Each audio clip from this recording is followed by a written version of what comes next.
বলেছিলাম না, এত অবহেলা করো না।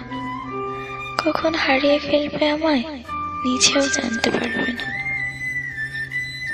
অনেক অপেক্ষা করেছে তোমার, কিন্তু তোমার অবহেলা কমেনি। ভালো থেকো, ভয় নেই। সম্পর্কের দোহাই দেব না, কোনো জোরও করবো না।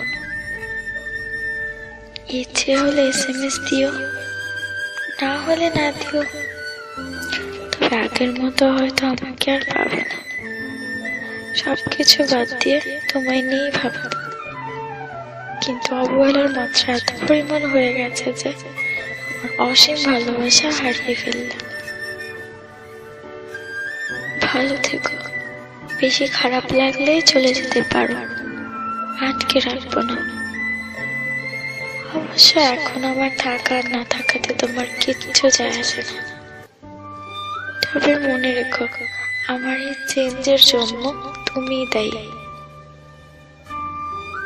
একটা দিনে 24 ঘন্টা, তার মাঝে তুমি প্রতিদিন আমায় 4 ঘন্টাও যদি সময় দিতে,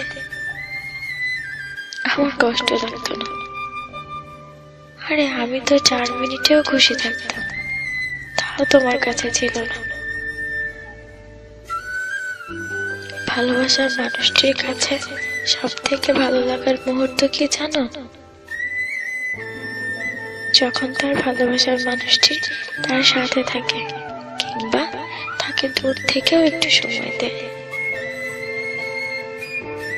আমি হয়তো নিজেকে অনেকটা পরিবর্তন করেছিলাম শুধু তোমার ভালোবাসার দিকে তাকিয়ে, কিন্তু সেই ভালোবাসা যে এত তাড়াতাড়ি কমে যাবে বুঝতে পারিনি। ঘন্টার পর ঘন্টা SMS কিংবা কল দিতে বলি না, সপ্তাহে কিংবা মাসে একবার দেখাও করতে চাই না। শুধু চাই যখন তোমায় মনে পড়বে বুঝতে পারবো তুমি আছো।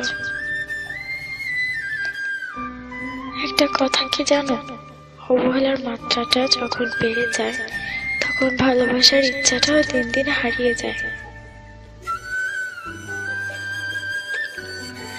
আমিও নিজেকে গুটিয়ে নিয়েছি, চিন্তা করে ফেলেছি তুমি দূরে থাকতে চাও। তবে আমি কেন জোর করব? তুমি আসার আগেও আমি একা ছিলাম, এখনো একা থাকতে পারবো।